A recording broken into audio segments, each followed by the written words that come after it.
Assalamualaikum and hello YouTube. My name is Nur Muhammad from NMWatch and I'm back with another full review. Right, so apparently I have everything that a watch reviewer needs.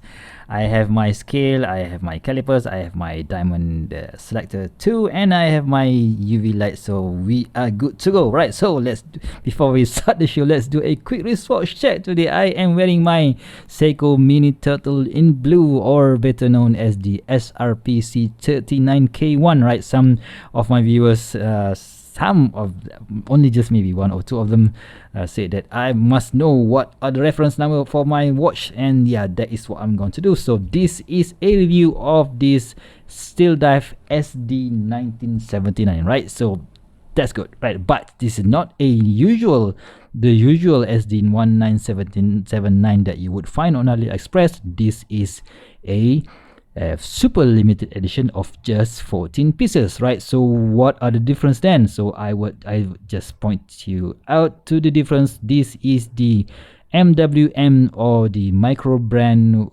Watches. Hold on, Microbrand Watches Malaysia. We are a Facebook group based in Malaysia, so we thought that, you know what, 2020 is a hell of a year that we want to forget, but we want to just remember what happened that year. So why not come up with something special? So that is what came out. So this is what we call the Steeldive. No, right? So let's just MWM 20 Atmos Covid Diver Professional. Right? So that is this watch. So I'm gonna call it again Steeldive MWM Covid Diver Professional. Right? So what it is then? So this is basically a Steeldive from 1979, but with a custom dial printing. So we've got this what do you call this, bead blasted case and of course we've got sapphire crystal, we've got ceramic bezel insert, and tons of lume that I will show you guys later. Right, so before we do the whole shebang, let's just do some quick measurements. Right, so the spec sheet says that this one should be a 42 millimeters in diameter. Let's see if that is correct. Right, so you know what, the bezel is actually 42.7, but if you measure the case size itself, so you're gonna get at about 41.6. so yeah, take it what you will, but the thickness is about 14.1. that is because we have this dome sapphire crystal. I think this is a single dome sapphire crystal, I might be wrong there. Right, so and we have quite a long lug to lug of about 51.2, and yeah, that is the spec. Right, so the weight, right, so let's just check the weight of this thing. Let's fire up the scale here. So I'm just going to measure the watch head. It is at about 99 grams here. So if you minus this strap a bit, maybe it's about 195 grams. So not that super lightweight, but a bit, yeah, it's a bit thick and it's a bit heavy. Right, so that is why I've got this version which comes on this rubber strap. We're going to talk about the rubber straps later on. Right, so what else do you have? So like I mentioned just, this is a bead blasted case, and it is mimicking the Squale 1521, the 50 Atmos. Right, so you guys know Squale is a Swiss brand, highly popularized by the watch guru Mr. TGV Tristano. Oh my god, I can't remember. Anyway, so TGV from the Urban Gentry channel. That one Squale 1521 is 42 millimeters in diameter, but it is 48 from lug to lug. This one is 51, so that is a big difference. And the lug width of the Squale 1521 is 20 millimeters, but this one is 22 millimeters, so that is quite of a difference. But if you see the case design, the Squale has a lot more curve to these lugs. This one is not that curvy, and the Squale has this printing. I'm not really sure whether the bead blasted version has a Squale engraving, but yeah, this doesn't have it. Right, so and the Squale doesn't have a ceramic bezel insert. This one does have it, but the printing, or should I say the engraving of this on inside the ceramic bezel insert is basically almost the same as the squale. And of course similarly the indices shape, which has this rectangular, this triangle and of these circles are almost similar to the ones that you would find on the squale. Also the minute hands and that second and that hour hands and these second hands, right, almost similar but not that similar, right? So what else is different? I think they have the same exact date wheel, so it is in white. And yeah, the lume, all right, I forgot to mention that this is a full lume ceramic bezel insert, while the squale doesn't have any lume other than the ones on the pip, right? So that is a quick difference between those two. All right, so how does it feel on the hands, right? So on my 6.75 inch wrist, I'm just gonna show you how it looks, right? So how it looks on my 6.75 inch wrist, so that you know. All right, so this is of course is going to be looking a bit big. In fact, I think this is the maximum I could go. Bigger than this, 52mm slug to lug might be overhang on my wrist, right? So you can see there it is the maximum that I could go, but yeah, still nicely done here, right? So I haven't had any bit blasted case as of now, so this is the first time. Let's see how does it stands up to the test of time, right? So let's just check out if this thing is really a sapphire crystal. Let's just test it out, right? So you can see that the indicators here say this is a sapphire crystal, so let's just shut it off and save some battery. All right, so what else can you find for this particular watch, so other than the customized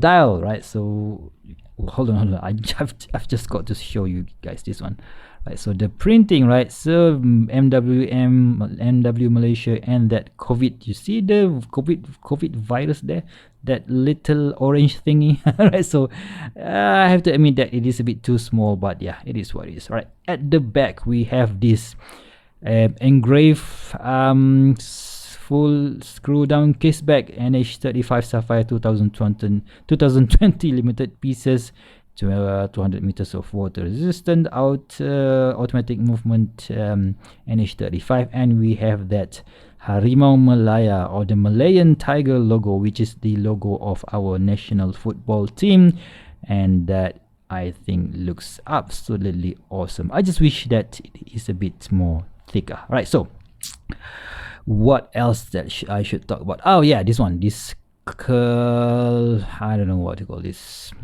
very difficult to use crown, right? So it is of course in polished finishing, which is a bit weird because the other surface of the watch is a bit blasted, but you would find that this one same exact polished crown on the standard SD1979, so that's, yeah, you can't really do anything about it, but this one is unsigned. And to operate the crown, right, so you have to use your finger here to screw out, right? So you can do it, but it's quite difficult, to be completely honest. And when you wind it and you want to set the date and everything, is quite difficult because you have to use the tip of your fingers and somehow get it to screw in. So that is negative number one, right? So but I think that this is similar. If you have the original one, Squally 1521, you will have the same problem, right? So it's problem number two. Number two is the one that I don't know, guys, this is, you know what, just a pet peeve of mine maybe. So you can see that the lume pip, the bezel here is basically aligned to the 12-hour markers, right? But if you see the 9 o'clock and the 3 o'clock, you can see that the 9 o'clock marker and the 3 o'clock marker on the bezel insert is basically with 0.5 millimeters down, right, compared to the on the printed minute track. I have no idea why does that happen, because normally if this one is is aligned properly, you're not gonna have that issue. So I have no idea, maybe it is this engraving on the bezel is wrong, I'm not sure, but it is what it is, guys. Right, so what else is the other issue that I found on this particular watch? Oh yeah, the case back. The case back, right? So you can see here that it is not properly screwed in. So you can see that this one is a little bit sunken down, and this side of the case back is actually going a little bit floating, right? So maybe when they screw in the case back, it is the gasket doesn't sit in properly. But I have tested it out, I've tried this in a shower, so there's nothing wrong just yet, but that is why I don't really want to mess anything about it. So yeah, all right, so let's check out the right. So the rotation, the bezel rotation is very good, because we have this what do you call this, coin edge, so very easy to grip. So because this one protrudes out a bit from the case, easy to grip, so you can grip from this position, you can also grip from this position, so very nice indeed. And of course it aligns properly within that. We have this 120 click bezel, very nice, and there's no vertical movement whatsoever, right? So very nicely done. All right, so what else to talk about? Oh, I just love that orange mini hands, very nice.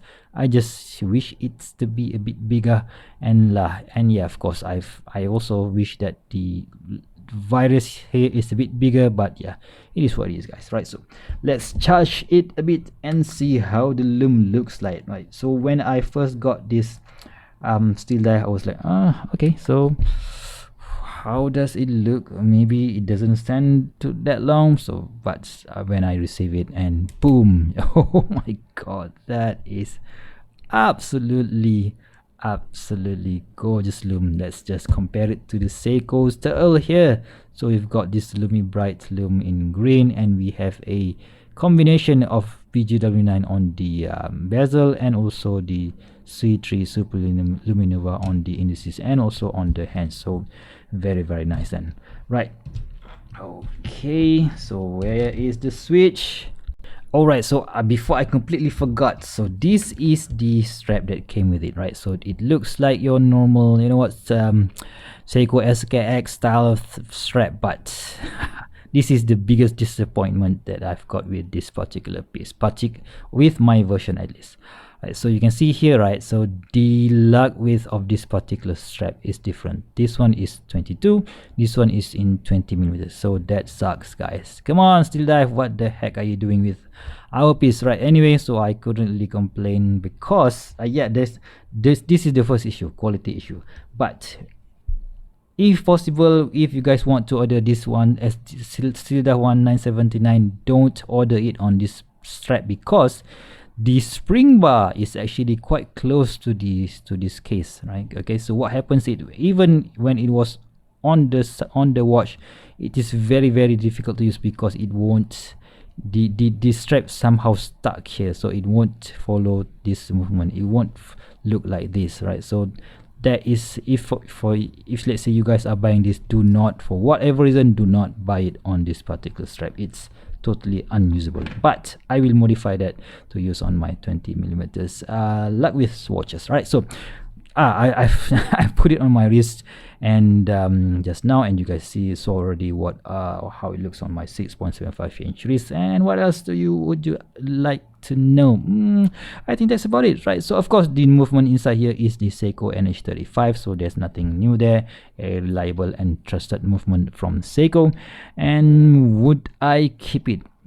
Okay, that's a tough question, right? So when I first received it, I was like, oh man, there are tons of quality problems here, but you know what, this is a special watch for us, because it is only 14 pieces in Malaysia, so you're not going to be finding anybody else using this particular dial on other part of the world, so that makes it special. So to remember 2020 as one of the worst years in our life, or in humans history, is, you know what, of course it's a bad experience, right? So people lose their life, people lose their families and stuff, but it also significantly tells us that in order to survive you have to adapt, right? So in order to survive you have to adapt with your current situation. Whatever that you need to do in life, you have to adapt. So that is what this watch reminds me, and for that particular reason alone, I'm gonna be keeping it, right? So okay, so if you guys like this video, please give me a thumbs up, and if you want to see more future video reviews such as this one,